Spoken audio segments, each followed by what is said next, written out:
All right, Sarah, let's dig right in. Who is Sarah Jenkins? Sarah Jenkins is a homeschooled mother of 5, widow with a new husband. So I only say that because the 4 kids that, I had after I became a widow was tricky, but now I have a new husband and a 5th kid. So it got trickier and a lot more fun. I run several software companies, real estate companies, and I've always been an entrepreneur since I was like 15 and homeschooled. And I learned as I go. And what is Genesis Digital? Genesis Digital is a company that hosts 3 major products. We have Webinar Jam. It's a webinar software. We have EverWebinar. It's a live recorded autoplay software. And we have Kartra, which is your shopping cart, your membership site, all the things that you need. And that's Genesis Digital, my main focus and passion right now. All right, which is what we're going to talk about most of today, right? Yep. But before we jump in there, I'm sure people listening in are curious. You mentioned a couple husbands, a bunch of kids, right? Things to manage in life besides all these wonderful companies that you're building. So what is it that keeps you able to manage so many things and able to keep pushing and persevering and doing so many different business ventures? Man, as a 3rd kid of 9 kids in my family, I've got 8 siblings, 1 older brother. Man, nobody messed with me. Everybody messed with each other. Like, I'm going to beat you up. We're not friends today. You can't come to my birthday party. But for me, my older brother was like, don't be mean to Sarah. Nobody gets to be mean to Sarah. And so I was mean to everybody else under me, as per the usual. But I always had that backup. And no matter what we went through in life growing up, like homeschooled, parents would leave us alone for weekends at a time, which was awesome. I never had any fear because I always had backup. I never needed support. It was always like right there. I never asked for it. So when things happened that weren't ideal, we just figured it out. And what have been some of the non-ideal things that have been a part of your journey? Well, when I turned 20, I immediately got pregnant with my boyfriend of 3 months, and I'd getting kicked out of the house, kicked out of college. So I was like, I better figure this out real quick. Okay, I went home for Christmas. My parents yelled at me for wearing the shirt that was too tight. And I yelled back and said, this is not the biggest worry you have with me right now. I'm not only engaged, I'm having a baby. Bye. So I figured that out pretty quick. Most people go to Vegas when they turn 21. I went to the hospital, had my first baby girl, and the second one immediately after, because nobody explained things to me in homeschool, how things work, and then learned my lesson. But after I started to have my 3rd kid with my first husband, he decided to go off the rails and go back to being a drug addict and felon and leave me with 3 kids at 25. So that was not what I call ideal. Some of those were absolutely my choices. My rebellious behavior with my parents, my telling everybody to leave me alone, whatever. That was all my fault. My husband leaving was not my fault, and that was not ideal. So I had to take the business that we had as $1 million business, and he was supposed to pay me child support, spousal support. I got nothing, 0. So I actually then had to reach out to a couple of friends. Hey, I just need a little help for a moment. And in 3 months, I had my business back up at $20,000 a month, which was great because with 3 kids, wow, we need that. Not that amount of income, but some decent income to feed them and house them in California. Then it was really awesome. I met my second husband, who was a marketing coach, Andy Jenkins. I don't know if anybody knows him. He's fantastic. His videos on the internet are fucking funny. But like every time he does a video, he'll like show his left nipple. Like, I don't know why, but I was like, if I did that, our sales would go way up, like for all the wrong reasons. So I don't play that way. Totally. but he did, and it was great. And then he got cancer 90 days after we adopted my first 3. So now I've got, these 3 kids he adopted. We have a baby, and his cancer was not curable. It was bile duct cancer, which is pancreatic cancer in your bile duct. So we did that journey for a couple of years in between partners stealing from you, lawsuits as usual. If you've got lawsuits, you're successful, man, you've made it. I don't take those and go, oh no. I go, okay, great. Somebody noticed me. I'm doing something right. Sucks it's going to cost, but okay. So there's little ups and downs. And I say little, they're actually very major. When you are left with 3 kids at 25, when you're all of a sudden $1 million business owner, now you have no income at all. When you've got final custody of 5 years in court and you got your kids now, and then your husband's going to die, like, whew, that is not small, right? Yeah. So I had this question. I hired this speaking coach, Joe Weldon. He's a super old grandpa style. Like, how are you, honey? Like, he's great. And he's like, let's talk about you. And he's like, let's get your speech down. Like, what do you want to convey to anyone to help them? And I said, well, I think that no matter what life throws at you, get up. Get up. One time my boyfriend, I was not having a good day, as we all do. And he's like, all right, what are we going to do today? I was like, man, I don't know. I just don't want to get up. I'm not over Andy passing. My kids are all in school, so I don't have to get up. And he's like, well, but your business still needs you to run it. I was like, not today. He's like, of course it does. Because there are so many asses to kick. Who's going to kick all those asses if you're the boss? I was like, oh yeah. So I got my butt out of bed. But all that little crap that's major, it really puts all the other stuff in perspective. If something happens, if I crash my car, I swiped a bush, a car was coming in my lane and it's 20 grand of damages. I was like, well, there goes that car. It's just so small compared to like the hard hitting stuff in life that has already happened to me, that I've already had to navigate and figure it out and get my butt up. And you mentioned homeschooling. Well, I mean, a lot of stuff to unpack there. So hopefully you're ready for a couple questions. But you mentioned homeschooling, and I know your homeschooling is a little different than most from our previous conversation. Do you mind just talking a little bit about what that means first? Oh man, we my grandpa started a seminar in Chicago for inner city teens with this guy named Bill Gothard. It was about basic principles of Jesus's commandments. Don't lie, don't cheat, whatever. And those are all to give yourself a happier, more prosperous life.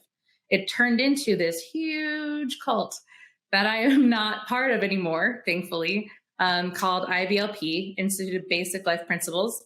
It's on Netflix under the Happiest Smiling People documentary. Yeah. I watch it. Oh man. And my husband, like when they say, if the children are misbehaving, everyone thought these were perfect kids, but really they go and take the kid in the back and they beat him. And their mom's like, do you need a correction? And Ricky looks at me and I'm like, oh. And he's like, do you need a correction? I'm like, shut up. It's so embarrassing. But that was the college I got kicked out of. So I don't have that education either. But I was raised homeschooled and at Amway. So my parents would take us on these road trips for 10 hours in the snow with the car breaking down and no money, all these kids in the back, to go be with the multi-millionaires in Amway. My dad worked backstage on the sound and everybody loved him. Great sense of humor. I think that's where I get most of it. And my mom was a very classy lady, dress, nails, the whole thing. So that's where I got some of my better skills. But it was being around all these multi-millionaires when we have no money and my parents making no big deal of it. Like, we can do this. Of course you can do it. That's what you want to do. When the car breaks down, It's like, well, we use mom's nylons to fix the belt that broke. We're going to figure it out. And it's not a big deal. When our power went out, I used to think the electric company was mad at my parents. I'm like, what did they do? It turns out they didn't pay. But my parents didn't put that on us. They didn't say we can't pay the bill. They don't want their kids stressed about where their next meal is coming from. And I carried that to my kids too. We didn't tell them that their dad was going to die until like 3 days before. So they knew he was sick or he had hospital visits and things wrong, but we didn't put any of them on them. They're just children. They're not supposed to have that stress. So that was where I got the homeschool know-how, the homeschool team, and unreasonable confidence for success. I watched, I didn't know about it, but I watched the Netflix special after talking to you the first time. So this is the one on Netflix with like basically the family of 9 that was, or whatever it was, that was on television 19. That everyone saw. What was that? 19 and counting. The Duggar. 19 and counting. That's right. 19, not 9. Jeez. So that wasn't your family. No. So it was a tangential family in the same cult or homeschool. And that was your first experience into pretty heavy structure, I imagine. Pretty heavy shirt. You can't wear shirts, past here. It can't be too tight. Nothing right. WR, nothing written on it. Skirts down to your ankles. No dancing, no music. But my dad was the rebel of his family, and his dad was in this cult thing for a long time. So my dad rejected that and said, you can dance, modestly. You can listen to music, oldies or whatever. So we've veered from the cult thing because my dad didn't like it either, but he liked those principles of the father's the head of the home. The wife is under his authority, which I completely reject entirely. The third husband in, I'm like, no. I've learned that doesn't work. Well, let's fast forward to some of the interactions, if you will, of being in a business where husband and wife are in the business, because you've had a few of these, right? And I'm curious, like as part of a husband and wife led team, how did you navigate the unique dynamics of how that partnership kind of brings to your leadership structure and your team and all sorts of things while still managing as a team in the household? It's not for everybody. Some marriages can't do it. We had 2 doors between us when we worked with my first husband. He had an office. I didn't. I had a laptop on the couch with the babies, and we had in-home assistants working in desks in our dining room. That was a dining room. We were always all working together, but had our own jobs, our own roles. And so my second husband, being the massive celebrity that he was, I had no problem being nowhere near a camera. I'm like, you do you go and make all the magic happen on video, and I'll make sure we have the right computers, our staff is paid, our payroll's done, our customer service is controlled. Like I'll be the quality control, you be the personality. And one of the hardest parts actually was when we found out he was sick. I took over as vice president and let him stay president because I'm never going to hurt his pride. As a man, that's very important. And as a wife, I know that my husband's pride is extremely important. I think to all men it is. Some women, but more men. And that actually hurt me after he died because nobody knew who I was. And so when they said Andy Jenkins has left the company, it's going to go down, I was like, no, I've been running it for 3 years. It's going to be the same, but less videos because I'm not good on video and I have 0 nipples to show you. So we navigated that by having separate roles. And unfortunately, being a child of some abuse, I'm compartmentalized very well. It's a skill that I have that I recommend people go and study about, experience. If you can have in your head a flow chart of family, what does family need? Groceries, dinner, nanny, if you have one, all that stuff. I didn't have my first nanny till I had my 4th kid, but then that's handled. I've got all the family stuff. Kids are happy, healthy, houses run well. Then I've got the business. What are my roles? What are my jobs I have to do today in business?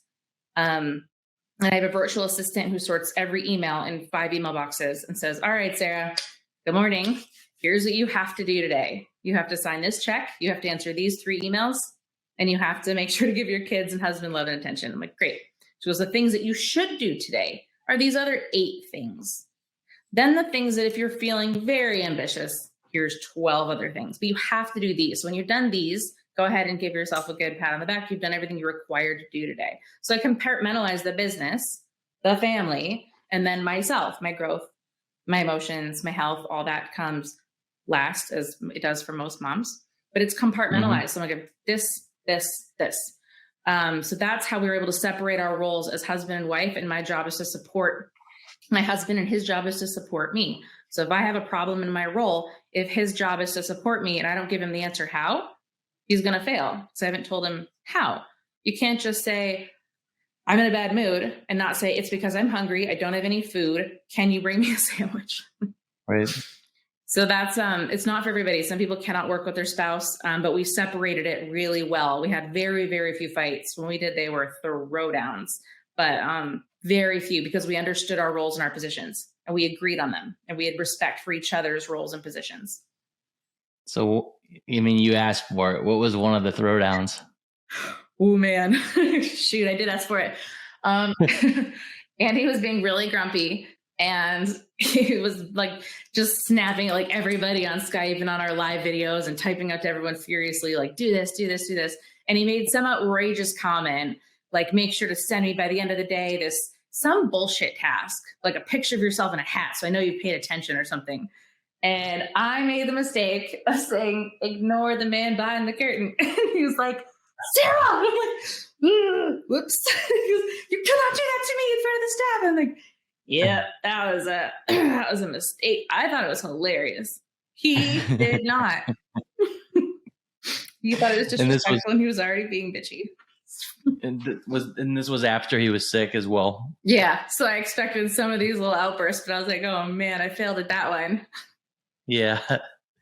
Well, on the positive side of some of that, can you share a situation where you guys really did handle the conflict well, or potential conflict well? We had, I've got a couple. One of them, they're some of them personal, some of them business. We've had one where our one of our partners we found out stealing money, and he came in just red hot. And like, I was like, oh my God, like he just needs support and love. Like, let him process what's just happened. He's been betrayed, whatever. So but this is his choice of partner, not mine. And the next day he was like, oh, I got to go call this guy. I got to have a meeting. And I'm like, what? He goes, well, yeah, we're still partners. I was like, oh no, you're not.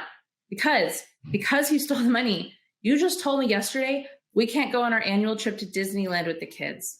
You also told me you can't afford to buy me a new car. I don't need a new car. I mean, a newer car because mine was dying. So and then now we can't have the kids in this certain private school that we wanted. Boo-hoo, right? But I was like, no. He not only stole money from you, he's hurt your family. He has hurt our goals. He has taken from our life, not just cash, but these experiences and the health and well-being of our children. Now I have a car that might break and we can't get a new one because your stupid partner stole money. I was like, first of all, bad financing and planning. But secondly, and then he was like, oh my word, you're right. Oh, you're right. So he had this like bringing him back to the reality of like, you've let this go way too fast. I'm not okay about it. And he was like, you're right. This is not okay. So we came to terms. He's like, what is the plan? Like, what do you want to do about it? Like, what do you think we should do? What do you want to do with the partnership? What should we offer him? Should we buy him out? Should we sue him? Like, and then we got together a lot closer in the midst of his betrayal of this partner. He sorted his emotions too quickly and didn't have a plan. I was like, wait, plan. And then we followed the plan together, which was awesome. Personal side, before he was with me, he was a player. So he always had these chicks texting him, DMing him, and I fucking hated it. I'd have somebody text him, like, send me a picture, and I'd respond, I don't appreciate that. His wife. Like, he was like, oh, please don't go through my phone. That's so, oh, okay. Yeah, you can, but babe. I was like, no, someone's going to die today. And one time, this one chick that was after him for years, we had this fight, and it was like someone else texted him and he didn't tell me about it, and I saw it, and big fight, whatever. The next day she accepted a friend request from him, and I was like, oh, hell no. So I went out to his office steaming mad. I was like, what is this? I was sleeping and she accepted your friend request at like midnight.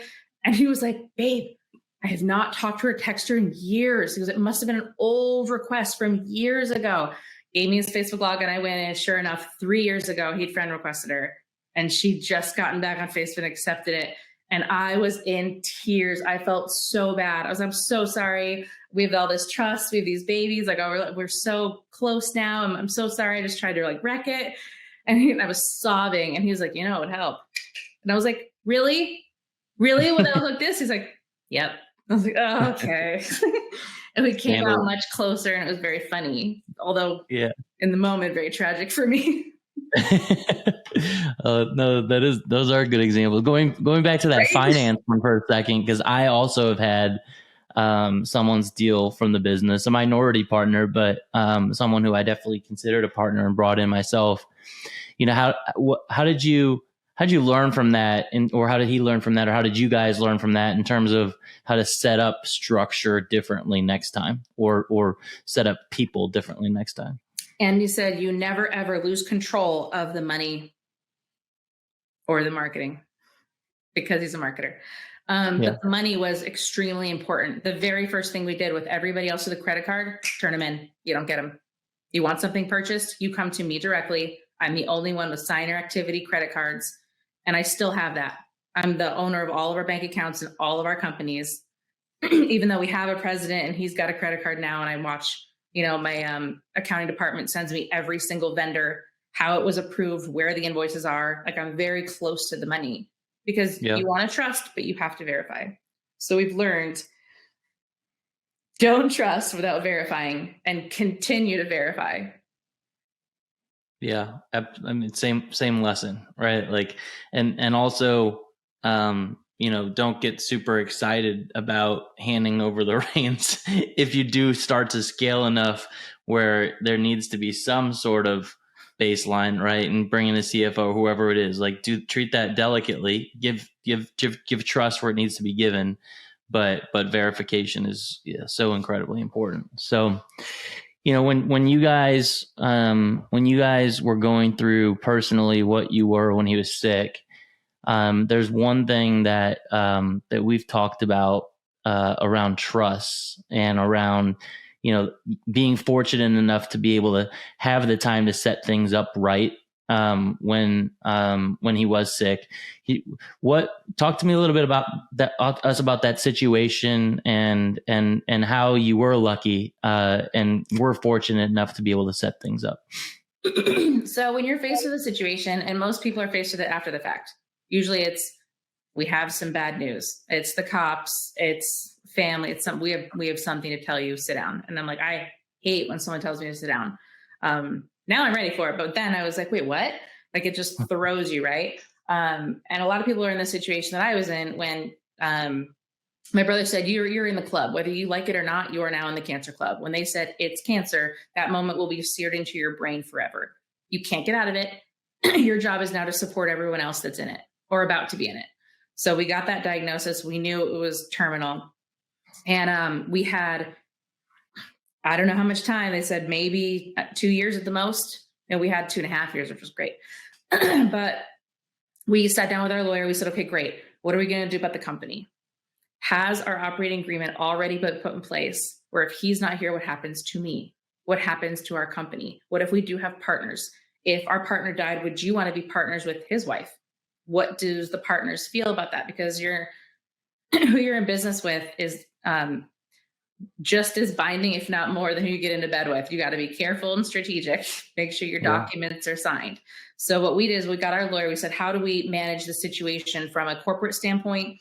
Our family will handle family, but it's more about, what do I do when I go into the bank and I say, I need to, make a change, and they say Andy's on the bank accounts? We'll all just start sobbing immediately and get nothing done. So we should do this before and let the lawyers do it. So they made sure all of our bank accounts had powers of attorney. If it was 50-50 ownership and you can't change accounts, if it's 50-50, then make sure Sarah has 51. Start all new accounts now. So when Andy passes, then there's no bank discussions. There's no lack of control for her. Then get a trust going. And this is the most important thing. It is not cheap. It's not overly expensive. When they said thousands to set up this trust, I was like, shoot, okay, well, I have the money, but like, what a waste, right? And like, no, because if you go through probate, you're going to have to go through asset assignments of your cars, your computers, your house, your clothes, your everything. There's a death tax. It's a nightmare. But if you have everything done in your trust, multiple trusts, don't care. I have a gun trust. I have a car trust. I have a home trust. I have a kids dynasty trust.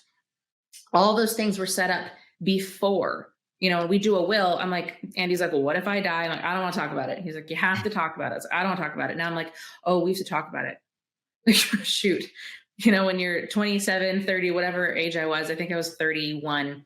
I was like, oh, we have to talk about it. Like, what do you want for your stuff? He's like, you decide. What do you want for your inheritance to your family? He's like, you decide. Everything goes to you. You get to decide. It's our money. It's our family first. And I was like, okay, great. So we put everything in the trust. My lawyer was there at my house. He did house calls for me for years. When Andy was too sick and we needed to change something, the lawyers came to the house. So we're in my kitchen having coffees, whiskey, whatever, signing shit. Very legal.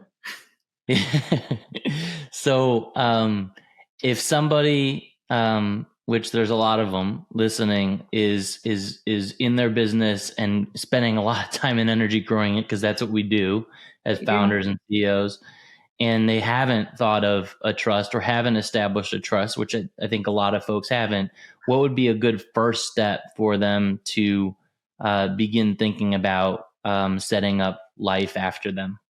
If you have a lawyer, if you don't, get one. If you have a company, you have a lawyer. You don't go to whatever that one legal Zoom is. It's a terrible fucking website. You're setting yourself up for failure. It's very cookie cutter, doesn't cover any loopholes or any specialty things. Get a real corporate lawyer who's done trusts and wills before. And you say, hey, I need to make sure my company operating agreement is the way that we want should something happen to me or her. Have our will done so it's set up so that everything is done the way that we want for me or her. Same thing, get your trust going right now, and a kids dynasty trust.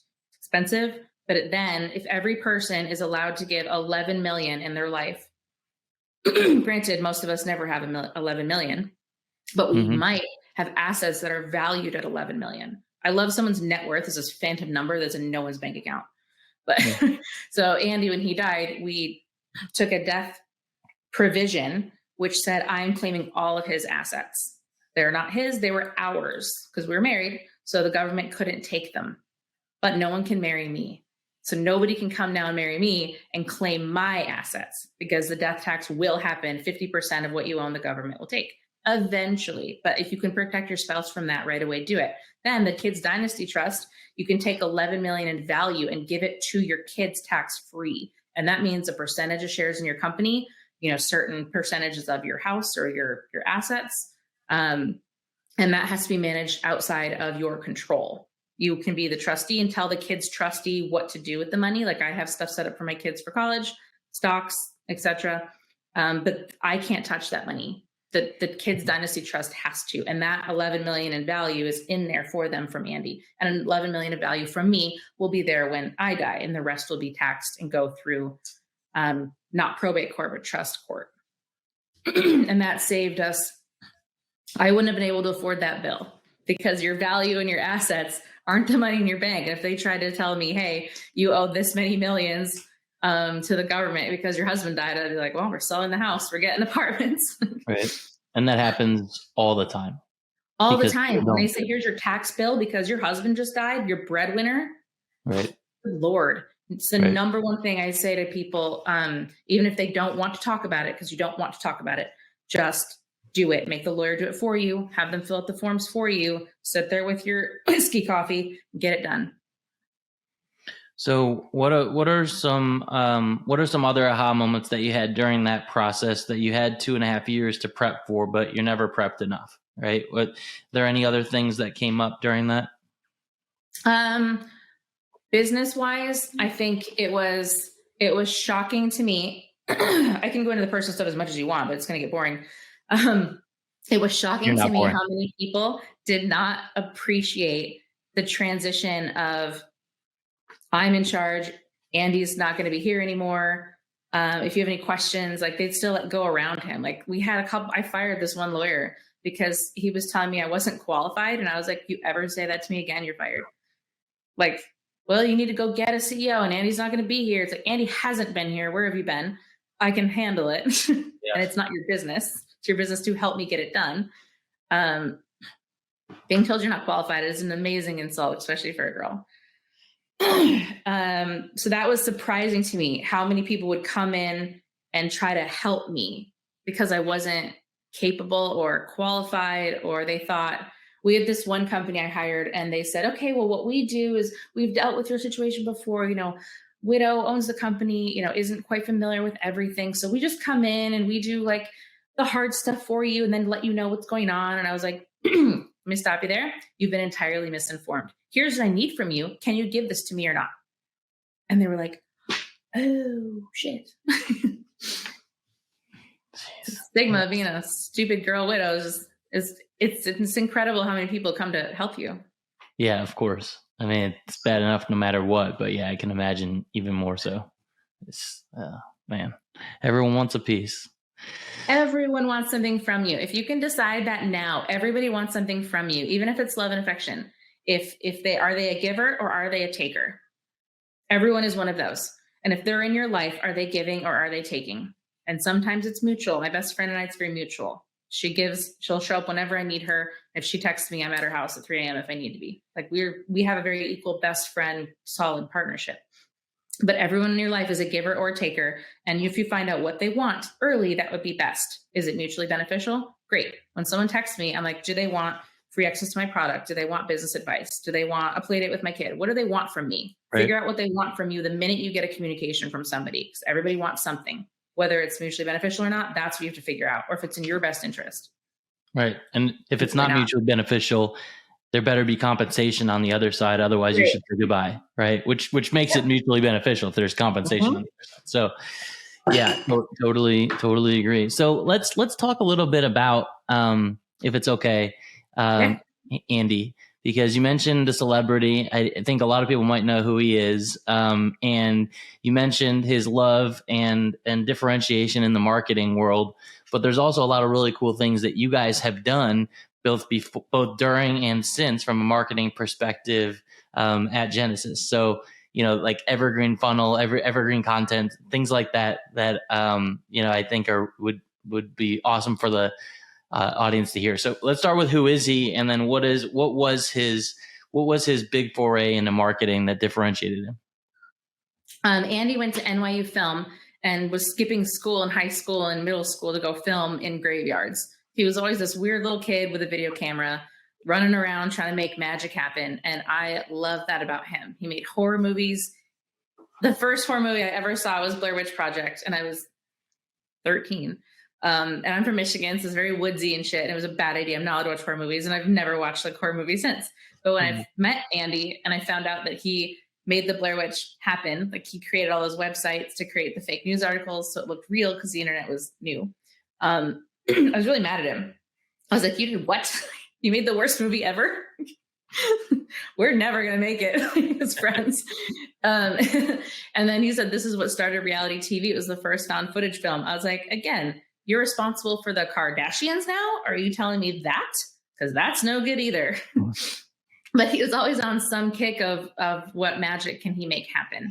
Very showman, which I love. My heroes are Queen Elizabeth, Gordon Ramsay, and these showmen. Honestly, I love them so much because I appreciate the way that they are. Conor McGregor, he is not as much a fighter as he is a showman. You don't get him in the ring to see him kick someone's ass. You see the before footage, the shit talking, the throwing water bottles in the middle of the interview. He's a showman, and he knows what he's doing. He's good in business. And that was Andy. He did the net effect after he figured out the internet, and he did stomping the search engines. It's the first internet marketing product. It was $800 a month. Me and my first husband could not afford it, but we bought it, and it crashed because he had so many people trying to buy it, like crashed the server. And I've never heard of that before. I've heard of it since, but it was awesome. We went to buy it and it was like, no, error. And I texted Andy. I was like, we can't buy it. He's like, I know. You and everyone else, hold on. He's like, we got to relaunch in like a week. I got to fix all these server things. I'm like, okay, great. So he did that Video Boss, which was how to make, money using video on the internet. I'll probably honestly end up releasing Video Boss again, updated, because it's so good. And with that, he discovered recurring income. So with StomperNet at $800 a month, and you could do upgrades and VIP stuff, of course. But recurring income was where it was at. With Video Boss, it was recurring income. It was $2,000 for the product, or $97 a month for whatever, 12 months.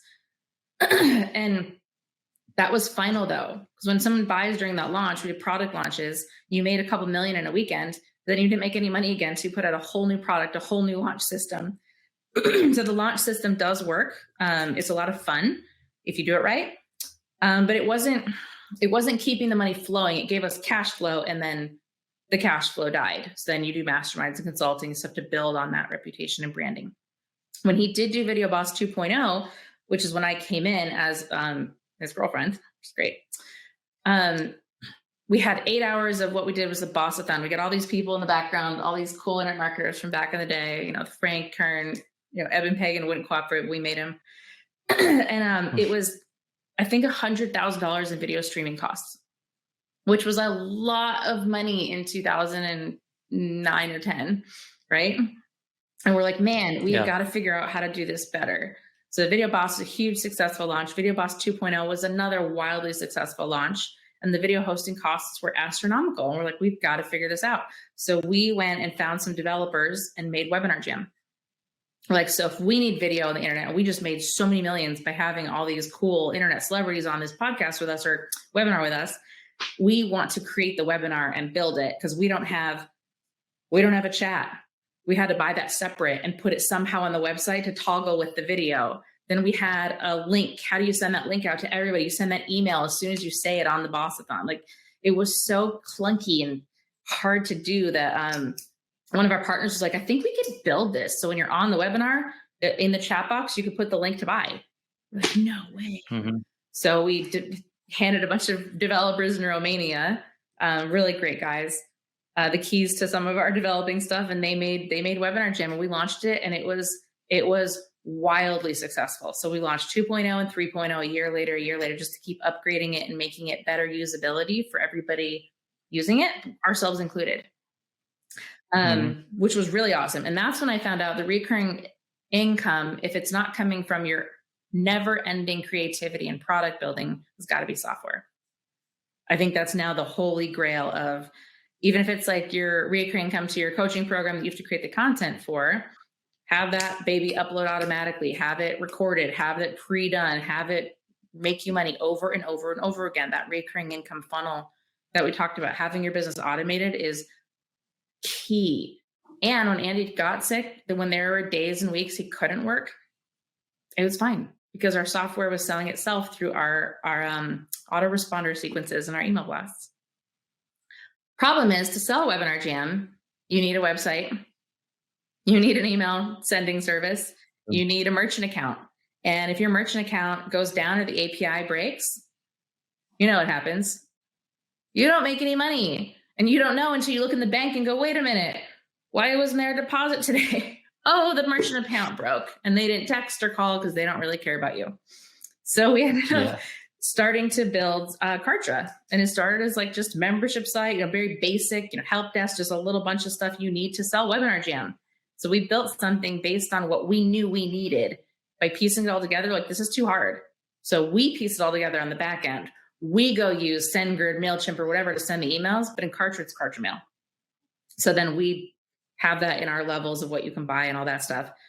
But man, recurring income, automated marketing through emails and through quirky videos and awesome skills, and SaaS, man. If you could do SaaS, it's awesome. So you make the evolution of these products sound so seamless, right? And I know it's not always that seamless in the way that you articulate them. It is. What were some of the things that happened during these launches or during uncertain times, if you will, that other founders, other CEOs can learn from? Well, it's seamless to me because I'm incredibly egotistically overconfident in my ability to grow things and money and stuff. So that's annoying. But when marketing 101, you feed hamburgers to a starving crowd. So if you're at work and you're like, shoot, my internet sucks. Shoot, my computer's slow. What do? You go to the Apple store, you get a better computer. You go and get an internet tech guy to your house to fix it. You solve your own problems. But if let's say Apple wasn't invented yet, and you're like, I have this video, but I have this cell phone, it's a flip phone, it's breaking and all that. I wish I had a phone that didn't flip. And so you had to go and invent that, figured it out. You've just solved problems for you and everyone else. So when we were doing that video streaming, like, this is not affordable to anybody. Hundreds of thousands of dollars is not affordable, and it's not reasonable. So we made Webinar Jam and made it super, super cost efficient, because we kept our costs lower than GoToMeeting, which was like the only other webinar software out there. We killed it in marketing. So we're like, obviously you should pick us. We're way cheaper. And we never, ever break. Like, obviously we break all the time. But but with GoToMeeting, it was like $1,000 for the year. With Webinar Jam, it was $300. We're your obvious choice. So we did that we solved our own problems as we went. And even as we're doing Kartra now, and we're looking at the next thing to put into Kartra features, besides asking our audience, what should we do? And your audience will tell you what they need. So I don't have to figure it out on my own. You can survey your list and they'll tell you exactly what they want. We launched webinars in Kartra.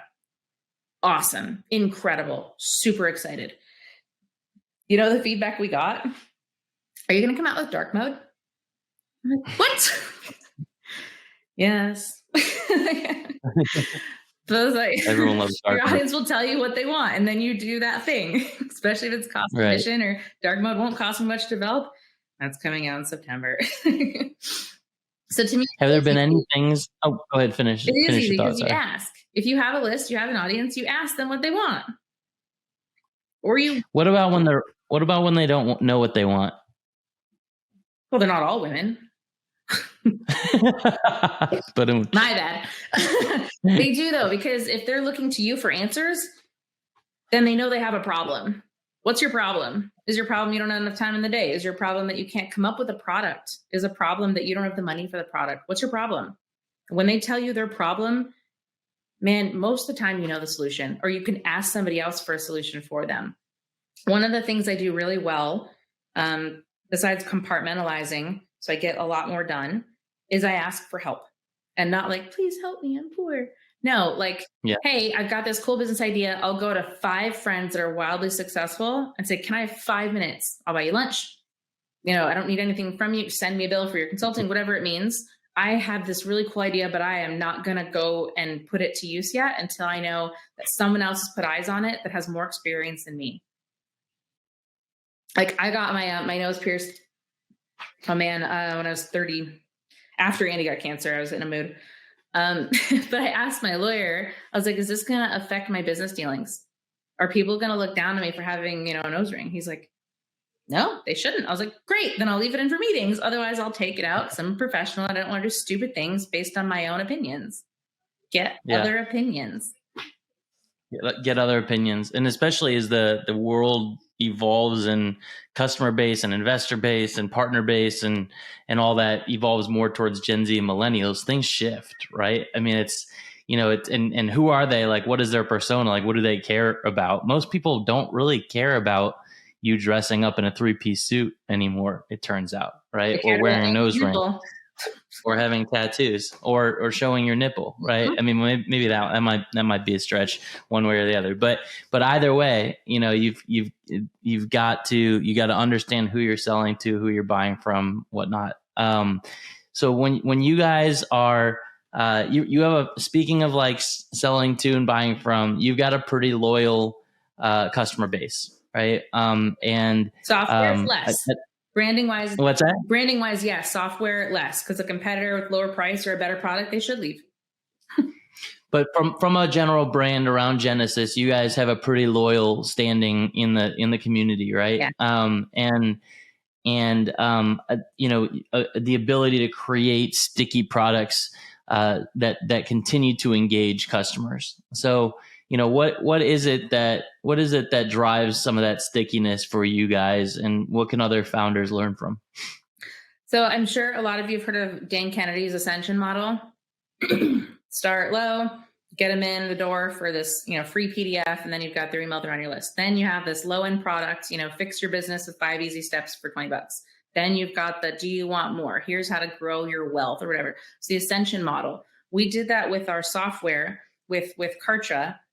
The Ascension model is you come in at starter, it's, $99 for the month. It's within the scope of every other software that does what we do. It's within range, if not cheaper than everybody. That's our goal, is to make it affordable. And then as you grow your business, that next level of silver is when you have enough emails on your list or enough videos hosting in your membership site that you need to go to silver. So now it's going to cost you a little bit more, but you can afford it because you've got those extra email lists. You've got those extra videos that you want to show to your list.